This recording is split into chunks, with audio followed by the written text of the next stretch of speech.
பண்ணும் பொழுது தலைக்கு இது போல் எண்ணெய் சொதும்ப அப்ளை பண்ணிட்டு ஒரு அரை மணி நேரம் அப்படியே விட்டுட்டு அதுக்கப்புறம் ஹேர் வாஷ் பண்ணோம்னா உடம்புல இருக்கிற ஹீட் எல்லாமே குறைஞ்சு உடம்பு வந்து நல்லா குளிர்ச்சியாகும். நான் வந்து இப்படி தான் பண்ணுவேன். எவ்வளோ எண்ணெய் தலையில் வச்சுருக்கேன் பாருங்க, அவ்வளோ எண்ணெய்க்கும் கொஞ்சமாக ஷாம்பு யூஸ் பண்ணாவே போதும். இப்போ பாருங்க, இந்த அளவுக்கு மட்டும் ஷாம்பு வந்து எடுத்துட்டு அதை தண்ணியில் நல்லா மிக்ஸ் பண்ணிட்டு ஹேர் வாஷ் பண்ணினாவே போதும். நம்மளோட சிவக்கா ஷாம்பில் 25 வகையான ஹெர்பல்ஸ் வந்து யூஸ் பண்ணுறோம். ஸோ அதனால் முடி வந்து பார்த்தீங்கன்னா நல்லா அடர்த்தியாக வளரும்.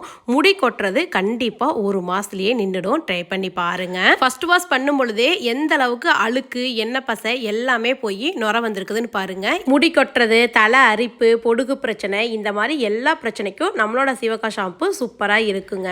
ஹேர் வாஷ் பண்ணதுக்கப்புறம் ஒரு மாதிரி முடி வந்து தூக்கிக்கிட்டு பரட்டை மாதிரி இருக்கும் பார்த்தீங்களா, அந்த மாதிரி இருக்காது. நம்மளோட ஷாம்பு வந்து யூஸ் பண்ணும் பொழுது நல்லா முடி வந்து சில்கியாக சாஃப்டாக இருக்கும். அப்படியே நீங்கள் பாருங்கள், பார்த்தீங்கன்னாவே தெரியும். முடி ரொம்ப கொட்டுது, ஹெர்பலான ப்ராடக்ட் வேணும்னா நம்மளோட சிவக்கா ஷாம்பு ட்ரை பண்ணி பாருங்கள். ப்ராடக்ட் வேணும்னா டைரெக்டாக வெப்சைட்டை லாகின் பண்ணி ஆர்டர் பண்ணுங்கள். சந்தேகம் ஏதாவது இருந்தால் வாட்ஸ்அப்பில் மெசேஜ் பண்ணுங்கள். ப்ரைஸ் டீட்டெயில்ஸ் எல்லாமே ஃபர்ஸ்ட் கமெண்டில் கொடுக்குறேன்.